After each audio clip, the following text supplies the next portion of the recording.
Foreign ministers from the world's leading economies, including our own Marise Payne, have gathered in London this week for in-person talks for the first time in 2 years. COVID has managed to make its mark on the final day, members of the Indian delegation having to isolate after 2 positive cases. Mr. Secretary, was it a success? A thumbs up from America's Secretary of State and 2 from the Prime Minister for the first in-person international meeting since the pandemic began. But was this all premature? Has this been held too soon, Prime Minister? The day didn't start so well. India's foreign minister had come halfway round the world, only to be stuck in his hotel room, self-isolating with his entire delegation after 2 of its officials tested positive for coronavirus. By day's end, the Foreign Secretary was having to defend the decision to hold this meeting face-to-face.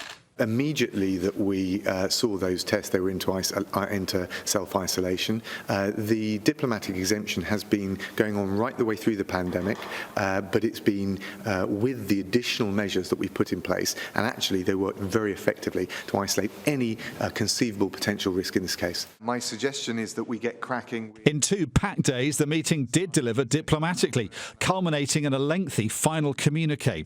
The G7 member states expressed concern on China's human rights abuses in Xinjiang and Tibet, warned Russia against malign activities and cyber threats, warned Myanmar's military regime to reverse course, urged Iran to release dual national prisoners, and pledged to expand COVID-19 vaccine production.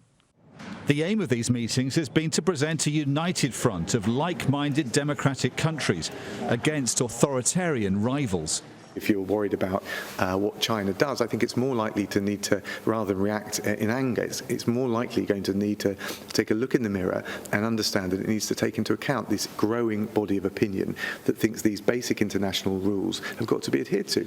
The challenge for the G7 was finding a common voice after the disruption of the pandemic and the Trump presidency, and they'll claim to have been successful in doing so here. Critics, though, will say the COVID cases show it was too early to try face-to-face diplomacy again. And that has implications for plans to bring heads of state together in Cornwall in June.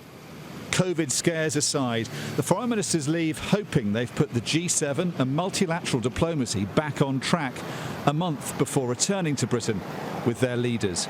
Dominic Raab, Sky News.